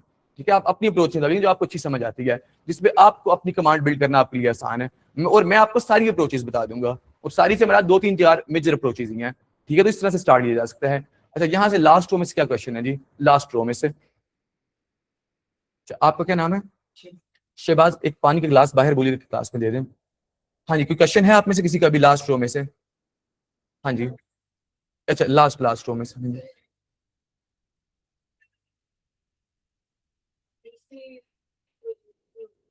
हाँ बिल्कुल, बिल्कुल ठीक है। हाँ बिल्कुल।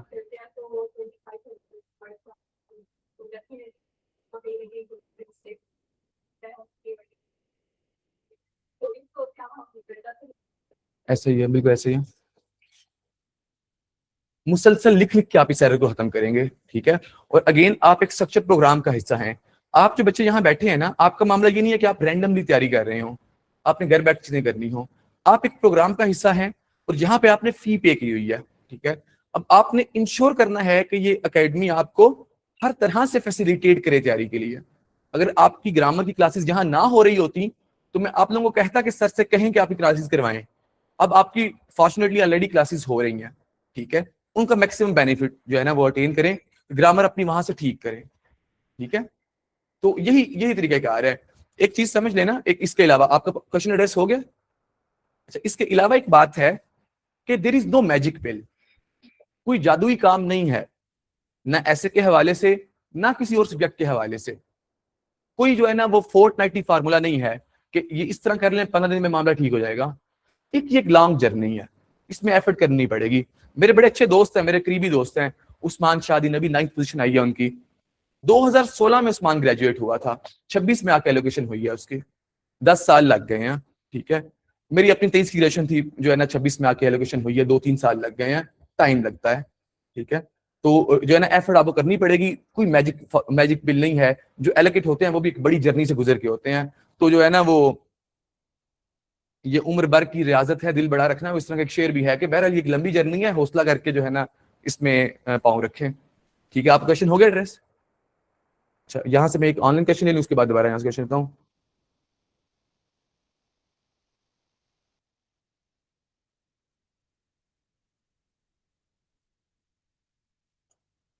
लाइबा, ऐसा नहीं है कि लाइबा का क्वेश्चन है कि उन्होंने ये बात सुनी है कि अगर ऐसे डिस्क्रिप्टिव अंदाज में पूछा गया हुआ हो और आप उसको एनालिटिकल अंदाज में कराएं या इसके वाइस वर्सा मामला हो तो ऐसे फेल हो जाता है। ये बात पूरी ठीक नहीं है, किसी हद तक ठीक हो भी सकती है कि जो है ना एक ऐसे प्योरली डिस्क्रिप्टिव एसेज था, जिस तरह एक ऐसे है कि जो है ना वो यही ऐसे कर लेंगे इंटॉलरेंस कॉजेज एंड सॉल्यूशंस, ठीक है। तो उसने कॉजेज एंड सॉल्यूशंस पूछे थे, तो आप उसमें जो है ना वो लिख रहे हो कि the reasons because of which intolerance is favourable for the society, the reasons because of which intolerance is not favourable for the society. आप उसको इस तरह से एनालिटिकल में ले जाए तो वो गलत हो जाएगा, ठीक है। लेकिन जनरली ऐसा नहीं है। जनरली अगर आप ठीक तरह से उसको एड्रेस करें ना, जो चीजों की जो एसेंस है उसको डिस्टर्ब ना करें तो मसला नहीं होता। लेकिन चले आप ना सिंपल, हम चीजों को ना सिंपल रखते हैं, हम सिंपल से एडवांस लेके जाएंगे। तो सिंपल से एडवांस में यही कहा जा सकता है कि जो है ना जो आपको लग रहा है कि डिस्क्रिप्टिव ऐसे है, उसको डिस्क्रिप्टिव के अंदाज में ही रखें, उसको एनालिटिकल में ना लेके जाएं। जो आपको लग रहा है एनालिटिकल ऐसे है, उसको एनालिटिकल अंदाज में ही रखें, उसको कन्वर्ट करने की कोशिश ना करें। और हाँ, इसके बावजूद आप वो कुछ ऐसे कंफ्यूज करेंगे कि वो डिस्क्रिप्टिव है या एनालिटिकल है, वो दोनों तरह से हो सकते होते हैं, तो मसले वाली बात नहीं है, ठीक है। अच्छा, इसके बाद जी लास्ट रोसी क्वेश्चन आपको भी था अभी 7 क्वेश्चन। हाँ जी, क्या क्वेश्चन है आपका?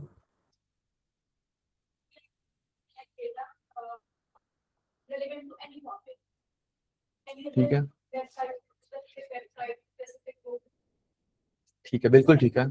हाँ हाँ, मैं आपकी बात समझ गया हूँ कि ऐसे के लिए डाटा कहाँ से कलेक्ट करें। इसमें ना 2 अप्रोचेज हैं, ठीक है। और अब अगेन आप पे डिपेंड करता है कि आपकी कौन सी अप्रोच हो सकती है। एक अप्रोच ये है कि आपने सीसीएस में ऐसे के अलावा भी 10 सब्जेक्ट्स, इंग्लिश के अलावा भी 10 सब्जेक्ट्स पढ़ने हैं। वो 10 के 10 सब्जेक्ट्स आपको डाटा प्रोवाइड कर रहे हैं। आप पोलिटिकल साइंस पढ़ रहे हैं, आप जेंडर स्टडीज पढ़ रहे हैं, आप क्रिमिनोलॉजी पढ़ रहे हैं, आप डाटा कलेक्ट कर रहे हैं, ठीक है। तो ओवर द टाइम आपका डाटा जो है ना वो गैदर होगा और आप उनको एसेज में यूज करेंगे, ठीक है। और एक दूसरी अप्रोच ये है कि ऐसे के जो की थीम्स हैं वो मैं आपको क्लासेस में बता भी दूंगा, उनको हम डिस्कस भी करेंगे। जो की थीम्स हैं वो उठा लिए जाएं कि की थीम्स क्या हैं, डेमोक्रेसी है, एजुकेशन है, जो है वो इकोनॉमी है, और उनके हवाले से एक जनरल जो है वो चीजें पढ़ ली जाएं, ठीक है। और वो जो है ना वो चीजें नोट डाउन कर ली जाएं और वो आपका डाटा होगा। और वो स्टैटिक डाटा नहीं होगा, वो कंटिन्यूअसली इवॉल्विंग डाटा होगा। आपने पहली दफा जो है ना वो डेमोक्रेसी तैयार की, आपने कोई 2-3-4 डायमेंशन तैयार कर ली, ठीक है। आप दोबारा भी तो तैयार करेंगे, वही बात कि आप मेरा आपके साथ सेशन मुकम्मल हो जाएगा तो आपकी ऐसे की जर्नी तो मुकम्मल नहीं होगी। आपने दोबारा कभी डेमोक्रेसी पे ऐसे लिखना है, आप दोबारा 4 घंटे लगा लें, 3 घंटे लगा लें, आप डेमोक्रेसी पे मजीद पढ़ लें, अपनी जो अंडरस्टैंडिंग है उसको मजीद सॉलिडिफाई कर लें, अपना कंटेंट मजीद इनरिच कर लें। तो कंटेंट एक कॉन्टिन्यूस जर्नी है। दोनों अप्रोचेस करती हैं, या तो सब्जेक्ट्स पे रिलाई कर लें कि मैं सब्जेक्ट्स करूंगी तो मेरा डाटा बिल्ड हो जाएगा, और या फिर जो है ना वो हर थीम पे सेपरेटली तैयारी कर लें। और मैं जाती तौर पे दूसरी बात के हक में हूं कि हर थीम्स को तैयार करने की कोशिश जरूर की जाए, बजाय इसके कि आप ये चाहें कि मेरे बाकी सब्जेक्ट्स तैयार होकर मुझे ऐसे में हेल्प करेंगे। मैं इस अप्रोच का कायल हूं कि आप ऐसे ऐसे तैयार करें कि वो आपके बाकी सब्जेक्ट्स में आपको हेल्प कर रहा हो। आपने ऐसे के लिए डेमोक्रेसी इतनी अच्छी तैयार कर ली हो कि पॉलिटिकल साइंस में डेमोक्रेसी आपके बाएं हाथ का खेल बन जाए, तो आपने पैसे बड़ा अच्छा तैयार कर लिया हुआ है, ठीक है। तो इस तरह से 2 अप्रोचेज हैं, क्लियर। और क्वेश्चन है लास्ट रो में से? ठीक है, इससे अगली रो में से। हाँ, आप कुछ पूछ रहे थे।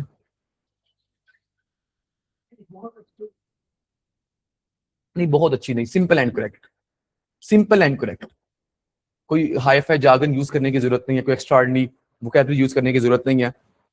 सिंपल लिखना है और करेक्ट लिखना है, दैट्स इट। ठीक है, क्वेश्चन है आपका?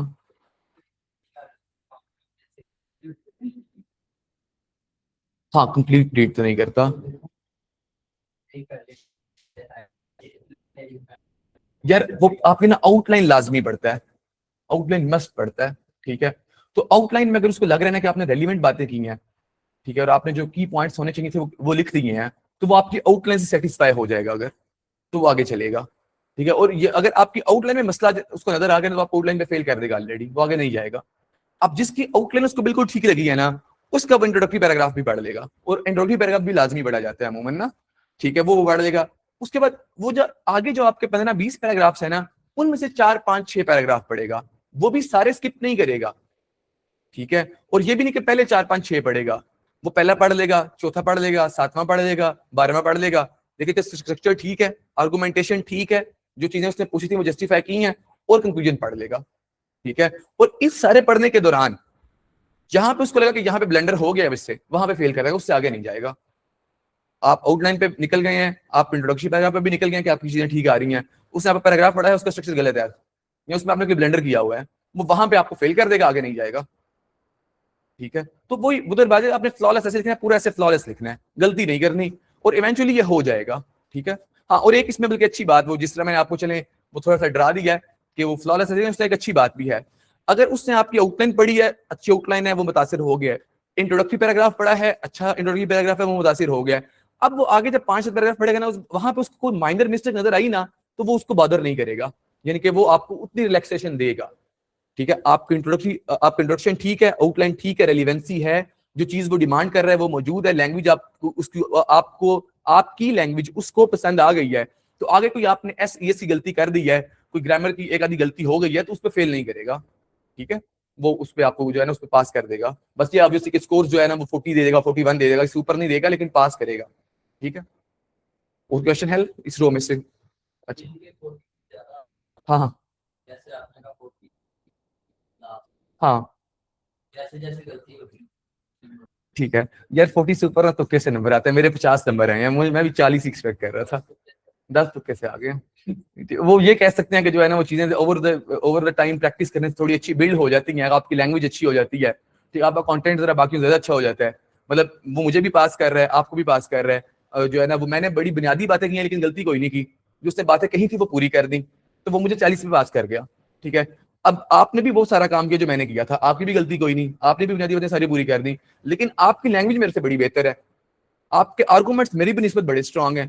ठीक है, तो अब बोलेगा कि यार पास मैंने इसको भी किया है, आपको भी पास तो करना ही है, लेकिन इनजस्टिस है कि मुझे भी 40 पे पास करो और आपको भी 40 पे पास करे, आपका मेरे से बहुत बेहतर है।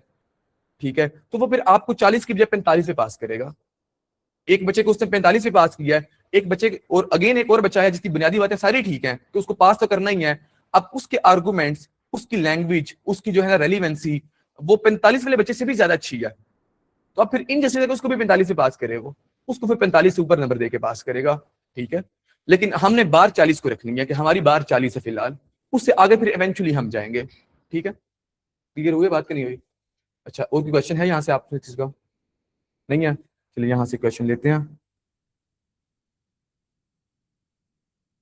अच्छा, ये ना दुर्रे शहवर रियाज, ये मेरा ख्याल है अभी जो मैंने बात की है ना वो उससे वो जो अभी मैंने आंसर किया है उससे आपका क्वेश्चन भी ड्रेस हो गया कि अगर बड़ी अच्छी वोकैबुलरी है और ये सारी चीजें हैं तो उससे क्या डिफरेंस क्रिएट होगा।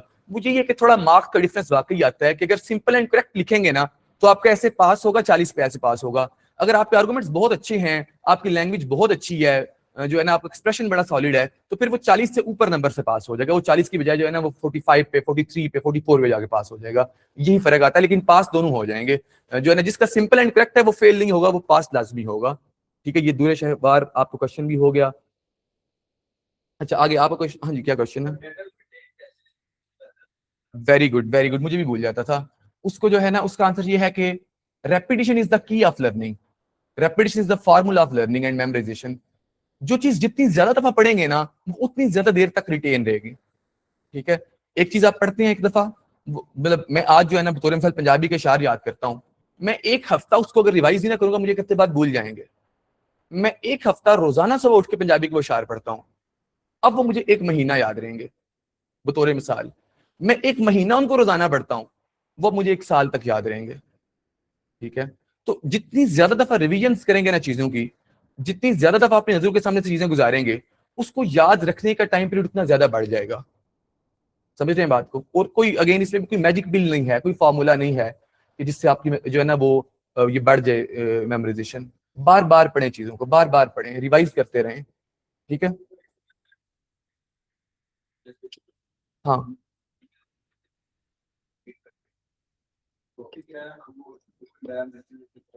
हाँ हाँ। अच्छा, इसके ना एक एक वाक्य मैंने पढ़ा, वो मैं आपके सामने नरेट कर देता हूँ कि एक कोई जो है ना वो स्कॉलर थे, उनके पास एक बंदा आया और उसने आके कहा कि मैं कुछ पढ़ता हूँ तो मुझे लगता नहीं कि मेरे नॉलेज में कोई इजाफा हुआ है, या कोई मैंने कोई चीज रिटेन की है, चीजें बाद में वैसे ही भूल जाती हैं। ठीक है, तो ये इसकी क्या वजह है, या और फिर मुझे कुछ पढ़ने का फायदा भी होता है या नहीं होता। ठीक है, तो उन्होंने ना जो है उसके पास खाना था, उन्होंने बोला कि यार तुम मेरे साथ खाने में ना शरीक हो जाओ। वो बंदे ने उनके साथ मिलकर खाना खाया। जब खाना खा लिया, बर्तन उठा लिए गए, तो उन्होंने कहा कि अब तुम बताओ कि किस खाना खाने के बाद क्या तुम्हारी हाइट 2 इंच बढ़ गई है, क्या तुम्हारे मसल्स जो हैं वो बढ़ गए हैं? कुछ भी तो नहीं हुआ, लेकिन इसने तुम्हारी बॉडी में कुछ एनर्जी प्रोवाइड की है। ऐसे ही तुम जो खाने खाते रहे हो उनके सबब you have grown this much. ठीक है, तो चीजें हमें बजाहिर नजर नहीं आ रही होती, लेकिन अब जब हम चीजें तैयार करते रहते हैं ना, हम पढ़ते रहते हैं, तो हमारी अंडरस्टैंडिंग बड़ी डेवलप हो जाती है। ठीक है, जिस तरह एक पर्सनल एग्जांपल मैं आपको दे सकूं तो वो यही है कि अब जैसे जो है ना वो मैं जेंडर के हवाले से अभी कोई आर्टिकल पढ़ूं शायद, तो 2 दिन बाद मुझे वो एग्जैक्ट आर्टिकल याद ना हो, लेकिन जेंडर के बारे में कोई डिबेट हो रही हो ना तो मैं बेटर आर्गूमेंट्स दे सकता हूँ वहां पे। अनकॉन्शियसली वो नॉलेज मेरे माइंड में रिटेन्ड है।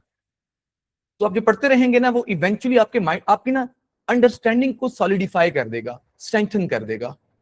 आपको हूबहू वो बातें याद नहीं होंगी, लेकिन उनका कोई इंपैक्ट आपके नॉलेज में, आपकी अंडरस्टैंडिंग में जरूर होगा।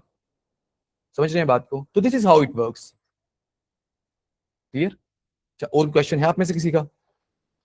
नहीं? ठीक है, अच्छा नेक्स्ट रो में से कोई क्वेश्चन नहीं है? ठीक है, यहाँ से मैं देख लेता हूँ। अच्छा, अरूज इफ्तिखार का क्वेश्चन है और साथ मोहम्मद हसन शादाब भी थीम्स के हवाले से ना, कि एक तो ये कि सिलेबस कोई नहीं है, कोई फिक्स सिलेबस ऐसे का जो है ना, एक सादा फार्मूला तो होता है कि पूरी दुनिया में से किसी बात भी बात उससे, पर ये भी बात गलत है। कोई ना 5 8 7 10 थीम्स हैं, वो थीम्स तैयार करने हैं। वो थीम्स कौन से हैं? जेंडर है, एजुकेशन है, पॉलिटिक्स है, इकोनॉमी है, यूथ है, क्लाइमेट है, वेरी इंपॉर्टेंट। ठीक है, ये कुछ थीम्स हैं, इन थीम्स को बस तैयार कर लेना है। ठीक है, और तैयार कैसे करने हैं कि आपने बतौर मिसाल डेमोक्रेसी का थीम उठा लिया, अब किसी किताब तो डेमोक्रेसी के हवाले से आर्टिकल पढ़ लें, डेमोक्रेसी के हवाले से कोई रिसर्च पेपर जो है उसको गो थ्रू कर लें। ठीक है, कोई लेक्चर डेमोक्रेसी के हवाले से जो है ना जो कंटेंट के स्पेसिफिक ही हो उसको जो है ना वो आप अटेंड कर लें। हम अपनी क्लासेस में भी जो बेसिक चीजें हैं ना वो सारी उनको डिस्कस कर लेंगे, यानी कंटेंट को भी हम बिल्ड करने की कोशिश करेंगे। ठीक है, और उसको फिर सॉलिडिफाई या इनरिच आपने करते रहना है। तो this is how you gather content. हाँ जी जी। स्ट्रक्चर, स्ट्रक्चर भी, हाँ। नहीं नहीं, इससे आगे भी स्ट्रक्चर हम लेके चलेंगे ना। यस, बिल्कुल आपको समझ आ जाएगा। यानी कि मैं समझता हूँ कि 3 चीजों पे ना काम, जो ऐसे की 3 चीजें हैं जो आपने तैयार करनी होती हैं, जिस तरीके से तैयार करता है। नंबर 1, आपने स्ट्रक्चर सीखना होता है कि एग्जैक्ट स्ट्रक्चर क्या है। ठीक है, और जैसे मैं पहले भी पढ़ाता रहा हूँ तो मेरे पास बहुत सारे राइटर्स रहते हैं, उनका स्ट्रक्चर नहीं था उनका ठीक होता। वो पैराग्राफ शुरू करते किसी एग्जाम्पल के साथ, वो गलत है, वहां पे वो फेल हो जाएंगे उसी उसी पैराग्राफ पे। ठीक है, वो पैराग्राफ एंड करते थे, आखिरी सेंटेंस क्लूडिंग सेंटेंस नहीं होता था, वो स्ट्रक्चर का मसला आ गया। ठीक है, तो नंबर 1 स्ट्रक्चर, नंबर 2 कंटेंट, और नंबर 3 प्रैक्टिस, राइटिंग प्रैक्टिस। इन 3 चीजों से आपकी तैयारी हो रही होगी। ठीक है, अच्छा आपका क्वेश्चन है आप में से किसी का? हाँ जी, बिस आपका क्या क्वेश्चन है?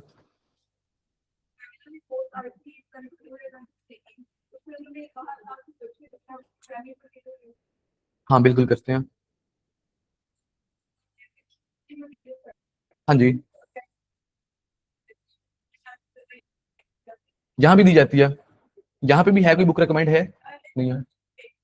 ठीक है, ठीक है।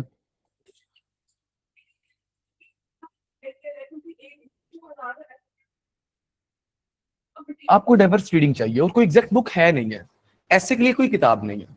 जितनी ज्यादा पढ़ लें, जितना ज्यादा पढ़ लें वो उतना ही बेनिफिशियल है। कोई एग्जैक्ट वो इसकी ना कोई बाउंड्रीज नहीं है, अच्छा इतना तैयार कर लें तो हो जाएगा।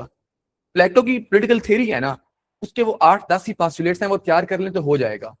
ऐसे कोई बाउंड्री है नहीं है, वो कुछ भी पूछ सकता है, ठीक है। तो जितना ज्यादा पढ़ लें, और ज्यादा सिर्फ वो अपने मेमोराइज से फिर करना ही नहीं, वो पढ़ के आप अपनी जितनी अच्छी अंडरस्टैंडिंग डेवलप कर लें चीजों की, और वो अंडरस्टैंडिंग का पेपर में लिखेंगी, मेमोराइज वाली चीजें नहीं लिखेंगी। मेमोराइज लिखेंगी फेल हो जाएंगी, जिस तरह आपने एग्जामिनर रिपोर्ट में भी पढ़ा कि बच्चे मेमोराइज करते हैं, लिखाते हैं, फेल हो जाते हैं। आपकी अंडरस्टैंडिंग चीजों की कितनी है ये मैटर करता है। जिस तरह मैं आपको एक दिलचस्प से बात बताऊं ना, तो मैंने ऐसे के लिए कभी कंटेंट नहीं गैदर किया, और मुझे ऐसे का बड़ा मैटर, मेरे जब हम टेस्ट सेशन में मौजूद थे, तो अगर कल ऐसे का पेपर होता था तो मेरे दोस्त बड़े कंसर्न होते थे, कल ऐसे तैयार करें, बड़े। मैं ऐसे के पेपर को सबसे लाइट लेता था, क्योंकि मुझे पता मैं ऐसे लिख लूंगा, मुझे ऐसे लिखना आता है, मेरे पास कंटेंट है, मेरे पास चीजों की अंडरस्टैंडिंग है, मैं लिख लूंगा, ठीक है। आपने अपनी अंडरस्टैंडिंग डेवलप करनी है, कॉन्सेप्चुअल फ्रेमवर्क डेवलप करना है, बस, ठीक है। लेकिन ये जो मुझे एडवांटेज था वो सारों को नहीं होता, वो बहुत कम लोगों को होता है। आपने चीजों को बस मैक्सिमम पढ़ते रहना है और पढ़ के समझना है। आप चीजें समझना शुरू हो जाएंगी, आप कैसे ठीक हो जाएगा। जब तक मेमोराइज करती रहेंगे ऐसे ठीक नहीं होगा, ठीक है। बिल्कुल ऐसा ही है, बिल्कुल ऐसा ही है। अपनी अंडरस्टैंडिंग लिखनी है, अपने वर्ड्स में अपनी अंडरस्टैंडिंग, आपको क्या समझ आई है, आपका क्या ओपिनियन है। मैंने अपना इस लेक्चर को शुरू किया था इस बात के साथ कि मेरे ख्याल में ऐसे इज अ ग्रैंड डिबेट, ऐसे एक डिबेट का नाम है कि आपका क्या ख्याल है इस बारे में, ठीक है। हाँ जी,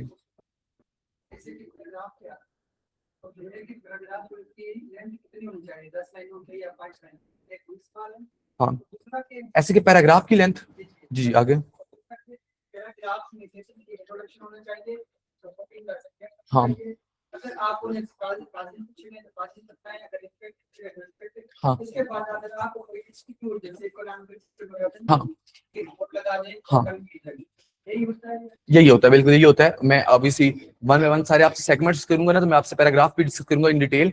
लेकिन बुनियादी बात यह कि मेरे ख्याल में ना, जो एक बॉडी पैराग्राफ जो है, इट कंसिस्ट ऑफ 5 सेंटेंसेस, ठीक है। 5 सेंटेंस होने चाहिए। अब लाइनें नहीं, आप बेशक 10 लाइनों में 5 सेंटेंस लिखते हैं, 5 सेंटेंस होने चाहिए। पहला इंट्रोडक्टरी सेंटेंस होना चाहिए, दूसरा साथ जो है ना वो सपोर्टिंग सेंटेंस कह सकते हैं, उससे साथ एक्सप्लेनेटरी सेंटेंस कह सकते हैं, उससे आगे एविडेंस दे देते हैं, उससे आगे एनालिसिस ऑफ एविडेंस दे देते हैं, उससे आगे कंक्लूड कर देते हैं। ये 5 सेंटेंस लिखते हैं आप, आपका पैराग्राफ बन जाता है।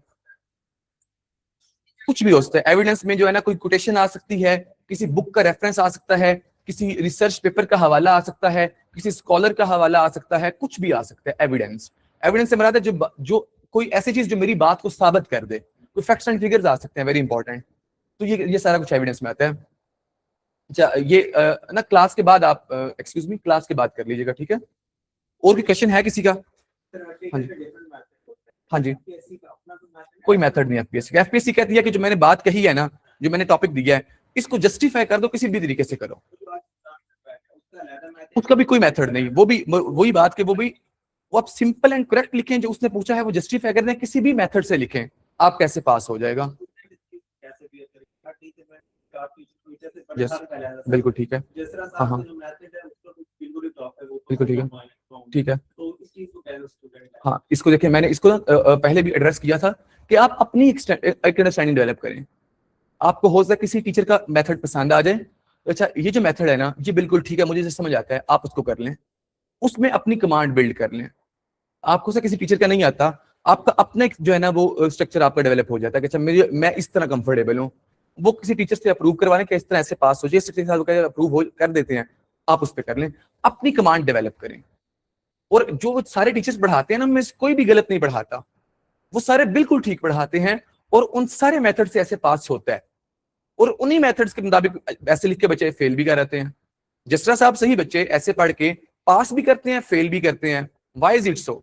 अगर तो वो फार्मूला परफेक्ट फार्मूला है जिसमें पास होता ही होता है ऐसे, फिर हर बच्चे का पास हो जाए, ठीक है। और अगर वो फार्मूला गलत है तो फिर हर बच्चे का फेल हो जाए, नहीं होता, ठीक है।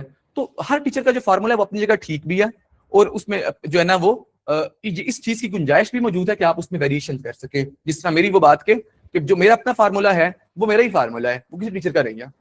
वो मैंने सारों को सुन के अपनी एक टेक्निक डेवलप कर लिया, लेकिन मैं अगेन सारों से एग्री करता हूँ कि सारे बिल्कुल ठीक लिखते हैं। जैसे मैं जब पहले भी जो है ना पढ़ाता था या अपने दोस्तों के भी ऐसे चेक करता था तो वो डिफरेंट तरह से लिखते थे, तो मैं उनको कहता बिल्कुल ठीक है आपका ऐसे। आपने अपने अंदाज में लिखना है जो आपको समझ आता है कि ये बिल्कुल ठीक है, और वो ठीक हो भी, ये नहीं कि वो हो गलत, ठीक है। वो हम ऑब्वियसली 2 महीने हमने यही करना है कि जो है ना, जिस तरह मैंने एक टेक्निक, आप शायद थोड़ा सा लेट आए हैं, कि मैंने ये कहा कि जो फिगरेटिव एसेज हैं मैं उनको भी इन 2 डोमेन में डिवाइड करता हूँ, या वो डिस्क्रिप्टिव है या वो एनालिटिकल है।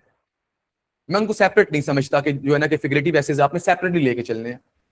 अब ये वो बात है मेरा ख्याल है जो कि शायद किसी और बंदे से आप ना सुने, वो एसेज की टाइप में फिगरेटिव एसेज सेपरेट रखते हैं। मैंने एग्जांपल्स दी कि जो है ना फ्रेंडली थेरेम इज वुमेन, वो इन एसेज एक एनालिटिकल ऐसे है, वो कोई लिटरेरी ऐसे नहीं है।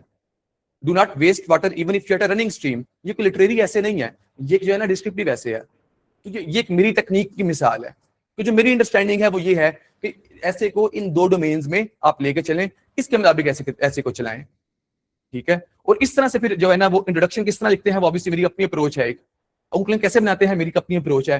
तो हम हर सेगमेंट को जो है ना वो हर सेगमेंट में हम सेपरेटली लेक्चर्स कर रहे होंगे, वो आपको समझ आती जाएगी। और इवन आप उससे अगर एग्री नहीं भी करते तो मेरी तरफ से आपको कंप्लीट लिबर्टी होगी कि आप जिस अप्रोच से एग्री करते हैं आप उस पर लिख लें, आप उस पर लिख के मुझे दिखा दें, अगर वो ठीक हुई मैं कहूँगा you are good to go. मेरी बात समझ रहे हैं? तो जो है ना वो वी आर ओपन टू जो है ना वो we are open to experimenting different styles of ऐसे writing, and I believe that all the styles are correct, ठीक है। अच्छा, यहां से जो है ना वो कुछ और कर लें। डाटा पे बात हो चुकी है। सिंपल सेंटेंस रिजा हम लिखेंगे तो 100% एक्सेप्टेबल है, बल्कि मैं तो इनकरेज ही ये करता हूं कि सिंपल इंग्लिश यूज करें और फ्लावरी इंग्लिश यूज ना करें।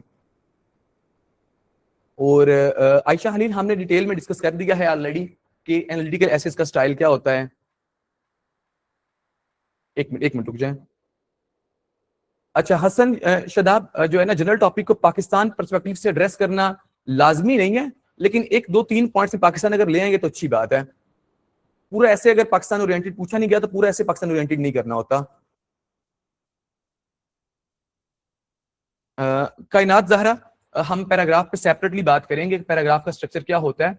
तो वैसे मैं आपके लिए रिपीट कर देता हूं अभी, हालांकि मैंने वो स्ट्रक्चर अभी ऑब्वियसली पढ़ाया नहीं है या सिखाया नहीं है। कि पहला सेंटेंस जो होता है वो होता है पैराग्राफ का, और ये बॉडी पैराग्राफ्स की बात हो रही है।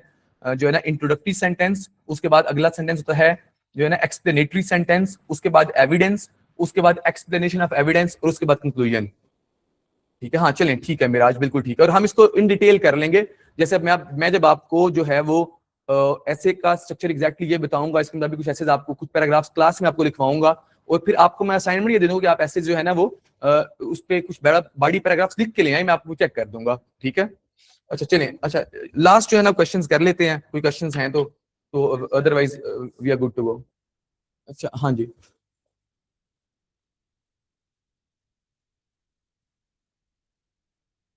हाँ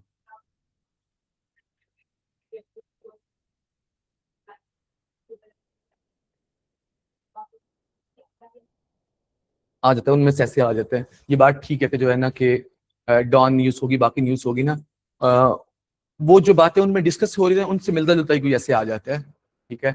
और मुझे है ना कि देखिए एग्जामिनर ने ऐसे देना है, उसके पास फिर लिबर्टी है कुछ भी दे दे, उसको लगेगा कि जो आजकल हॉट इश्यूज हैं उनमें वो कैसे दे दें। जिस तरह आपने 27 के पेपर देने हैं, हम मिसाल लेते हैं कि जो है ना मिसाल के तौर पे कह रहा हूँ कि आपकी 27 की अटेम्प्ट बनेगी ना कि 26 के अक्टूबर में पाकिस्तान इंडिया के दरमियान वाटर को लेकर जंग शुरू हो जाती है, ठीक है। वो डेली न्यूज में वो बात डिस्कस हो रही होती है, ठीक है। तो एग्जामिनर भी जब लिखने बैठेगा 10 ऐसे उसने देने हैं, उनमें से एक वो वाटर क्राइसिस पे दे देगा, ठीक है। तो जो है ना वो इन टच रहें regarding the happenings around you, आपके आसपास क्या चल रहा है उन चीजों को पढ़ें, उनको समझें, उन पे अपना ओपिनियन बिल्ड करें, ये बात की स्पिरिट है, ठीक है। और उन पे ऐसे आएगा, ये बात बिल्कुल ठीक है। कोई ना कोई ऐसे एक से ज्यादा ऐसे जरूर आएंगे जो कि जो है ना वो करंट अफेयर्स की डोमेन के होंगे। और 2026 के पेपर में तो शायद 5 ऐसे आए हैं जो करंट अफेयर्स की डोमेन के आए हैं। जो है ना एफपीएससी के सारे पेपर जो है सीएसएस के, ये जो है ना एफपीएससी चेयरमैन ये पर्सनली अप्रूव करते हैं। चलिए मैं मिसाल लेता हूँ आपको, अगेन हमारी क्लास का भी टाइम खत्म हो चुका है। मीर अहमद जलाल की 4th पोजीशन है सीसीएस 2025 में। जनवरी में उसका इंटरव्यू था और 26 में जो है ना सीसीएस के पेपर्स थे। तो जनवरी में जब इंटरव्यू था तो मीर अहमद जलाल से चेयरमैन साहब ने इंटरव्यू के दौरान ये कहा कि Ahmad Jalal speak for 2 minutes on the statement, जो मैं अभी बोलूंगा कि cyber security is the new domain of national security. ये इस पे चेयरमैन साहब से कहा कि 2 मिनट मेरे से बात करो, मुझे इस पे 2 मिनट बात करके बताओ। Same statement was a topic of ऐसे in the exams which were held just a month after that. जितने भी पेपर्स होते हैं वो चेयरमैन जाती तौर पे अप्रूव करता है, और जो मौजूदा चेयरमैन है, हमने इसको इंटरव्यूज दिए हैं, हमारे दोस्तों ने दिए हैं, ये बहुत जो है ना वो इंक्लाइंड है टुवर्ड्स करंट अफेयर्स। तो अपने करंट अफेयर्स की अच्छी अंडरस्टैंडिंग, अगले भी पेपर 2000, अभी ये चेयरमैन रहना है 2 साल मजीद, ठीक है, तो अभी भी अगले पेपर यही डिजाइन करने वाला है, और ये बहुत ओरिएंटेड है पाकिस्तान से चीजें रेलिवेंट रखने के लिए और करंट अफेयर्स के हवाले से। तो अपनी हर चीज को पाकिस्तान ओरिएंटेड पढ़ें, करंट अफेयर्स के साथ इन टच रहें, आपके पेपर्स बहुत ज्यादा इससे जो है ना वो इसमें रूटेड होंगे, ठीक है। अच्छा, और कोई क्वेश्चन आप में से किसी का भी क्लियर है? वे फॉरवर्ड्स देने होते हैं। थोड़ा थोड़ा सा लाउड बोलेंगे आप। तो ऐसे होते हैं वो पाकिस्तान के नहीं, जरूरी नहीं है, जैसे 10 ऐसे आते हैं, आपने एक करना होता है, 5 हो सकता है पाकिस्तान ओरिएंटेड हो, 5 पाकिस्तान ओरिएंटेड ना हो, ठीक है। तो जरूरी नहीं कैसे सारे पाकिस्तान ओरिएंटेड ही हो, अगर पाकिस्तान ओरिएंटेड ऐसे आता जरूर है, कोई ना कोई ऐसे पाकिस्तान ओरिएंटेड होगा लाजमी, बल्कि मल्टीपल ऐसे होंगे, ठीक है। क्लियर है जी? कुछ समझ नहीं है आज की क्लास में आपको? आइए समझ, चलें ठीक है, परेशान नहीं होना आपने, आराम सुकून से हम काम करेंगे। असाइनमेंट अपनी लिख लें।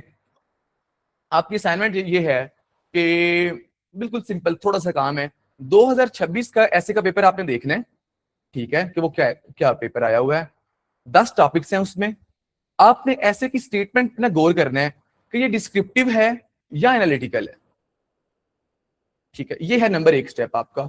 10 के 10 जो आपके टॉपिक्स होंगे वो उसको नोट डाउन करें, समझें कि वो डिस्क्रिप्टिव बेसिकली ऐसे है या वो एनालिटिकल ऐसे है, आपको क्या समझ आ रही है, ठीक है। ये होगी नंबर 1। ये इतना आपका बेसिक काम है, ये आपने करना ही करना है। आगे अगला ऑप्शनल काम है, जो अगर आप कर लेंगे तो आपका फायदा है, अगर आप नहीं करेंगे तो कोई मुजायका नहीं है, मेरी तरफ से कोई शिकायत नहीं, मेरी तरफ से वो एडिशनल काम है। एडिशनल काम ये है कि जब आप ये कर लें कि आप 10 के 10 एसेस को जो है ना वो आपने कैटेगराइज कर लिया कि ये डिस्क्रिप्टिव है या एनालिटिकल है, तो उसके बाद ना जिनकी आपको समझ आए उनकी ना जरा उनको उनको ब्रेक डाउन भी करें।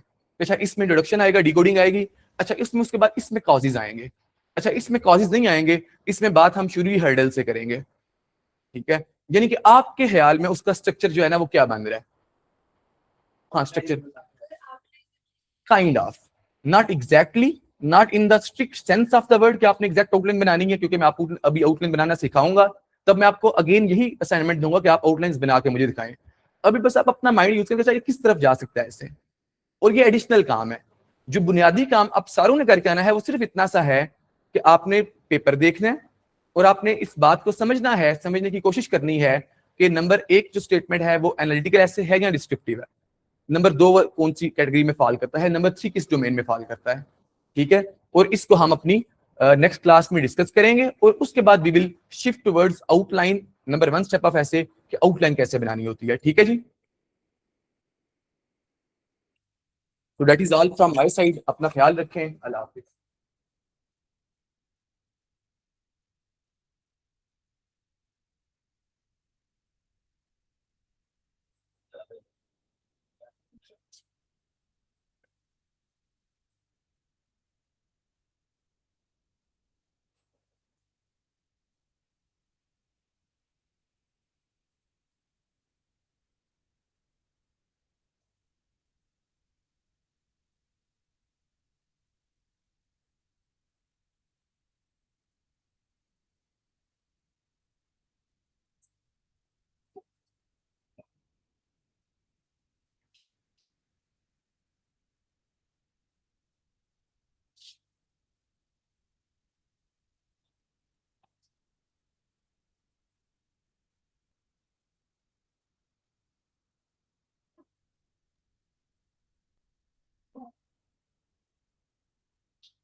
जी अस्सलाम वालेकुम।